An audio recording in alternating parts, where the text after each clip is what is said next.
Deuteronomy 24. When a man hath taken a wife, and married her, and it come to pass that she find no favor in his eyes, because he hath found some uncleanness in her, then let him write her a bill of divorcement, and give it in her hand, and send her out of his house. And when she is departed out of his house, she may go and be another man's wife.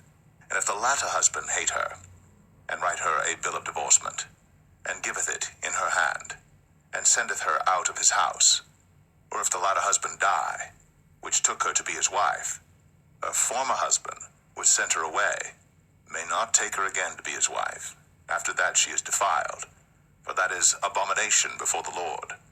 And thou shalt not cause the land to sin, which the Lord thy God giveth thee for an inheritance. When a man hath taken a new wife, he shall not go out to war, neither shall he be charged with any business, but he shall be free at home 1 year, and shall cheer up his wife which he hath taken. No man shall take the nether or the upper millstone to pledge, for he taketh a man's life to pledge. If a man be found stealing any of his brethren of the children of Israel, and maketh merchandise of him, or selleth him, then that thief shall die, and thou shalt put evil away from among you.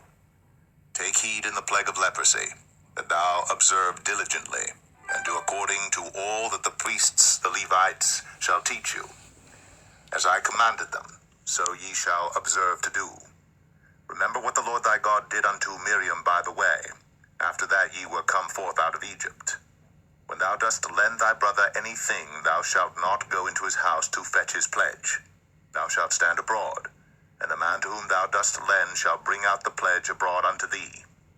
And if the man be poor, thou shalt not sleep with his pledge. In any case, thou shalt deliver him the pledge again when the sun goeth down, that he may sleep in his own raiment, and bless thee, and it shall be righteousness unto thee before the Lord thy God. Thou shalt not oppress an hired servant that is poor and needy, whether he be of thy brethren, or of thy strangers that are in thy land within thy gates.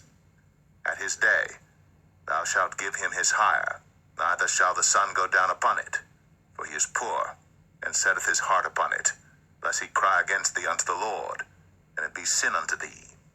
The fathers shall not be put to death for the children, neither shall the children be put to death for the fathers. Every man shall be put to death for his own sin. Thou shalt not pervert the judgment of the stranger, nor of the fatherless, nor take a widow's raiment to pledge. But thou shalt remember that thou wast a bondman in Egypt, and the Lord thy God redeemed thee thence. Therefore I command thee to do this thing. When thou cuttest down thine harvest in thy field, and hast forgot a sheaf in the field, thou shalt not go again to fetch it. It shall be for the stranger, for the fatherless, and for the widow, that the Lord thy God may bless thee in all the work of thine hands. When thou beatest thine olive tree, thou shalt not go over the boughs again. It shall be for the stranger, for the fatherless, and for the widow. When thou gatherest the grapes of thy vineyard, thou shalt not glean it afterward. It shall be for the stranger, for the fatherless, and for the widow. And thou shalt remember that thou wast a bondman in the land of Egypt. Therefore I command thee to do this thing.